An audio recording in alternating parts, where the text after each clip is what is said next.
comment est-ce qu'ils se sont effectivement retrouvés au Muséum d'histoire naturelle. Rappeler que ce sont des crânes effectivement de résistants et pas d'insurgés, comme c'est souvent dit en France, donc de résistants à la puissance coloniale française et aux troupes d'occupation françaises en Algérie, et plus spécifiquement devant l'oasis de Zaatcha, qui a pour particularité d'avoir très longtemps résisté aux armées françaises. Et lorsque ces armées françaises ont enfin conquis cette oasis, les militaires, avec l'aval de leurs officiers, ont effectivement perpétré un massacre absolument terrible et qui est bien connu des contemporains très vite, puisque Victor Hugo cite la prise de l'oasis de Zaatcha dans Les Misérables, en rappelant que des moyens militaires extraordinaires et une guerre tout à fait singulière a été menée à cette occasion. Et effectivement, à la suite de ce massacre, des officiers et des soldats vont, comme c'était souvent le cas à l'époque, décapiter un certain nombre de résistants.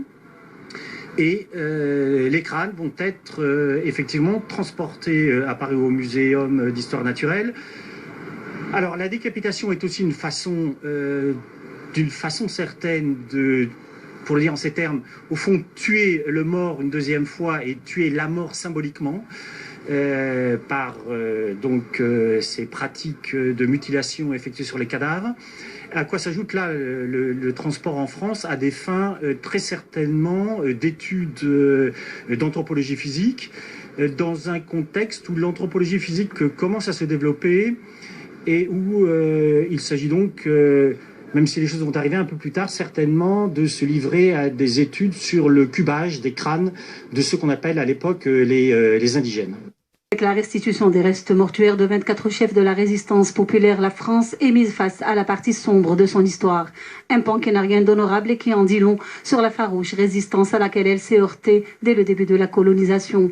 Les restes de ces héros martyrs ayant subi les pires violences, car pour pousser encore plus loin le crime, l'armée coloniale est allée jusqu'à porter atteinte à l'intégrité de leur corps en les décapitant. Les restes de ces héros martyrs étaient relégués au rang de prise de guerre, réduits à de simples numéros conservés dans des boîtes que la France s'est refusé de restituer pendant des décennies. Cherif Boubarla, Cheikh Bouzien, Moussa Derkaoui, Aïssa Al-Hamadi, Mohamed Ben Allel, Ben Mebarak et tous les autres membres et figures de proue de la résistance populaire qui ont à armes inégales tenu tête à un adversaire beaucoup plus puissant, faisant que leur nom reste à jamais gravé dans la mémoire collective, accentuant de fait le crime absolu contre l'humanité commis par l'empire colonial que cette restitution met aujourd'hui une deuxième fois à nu. Le nombre de restes mortuaires d'Algériens conservés dans le musée parisien s'élève à 536. Ils proviendraient de toutes les régions d'Algérie. L'anthropologue Ali Farid Belkadi, qui a soulevé en 2011 la question des crânes après des recherches au musée, déplorait alors que ces derniers soient calfeutrés dans de vulgaires boîtes cartonnées.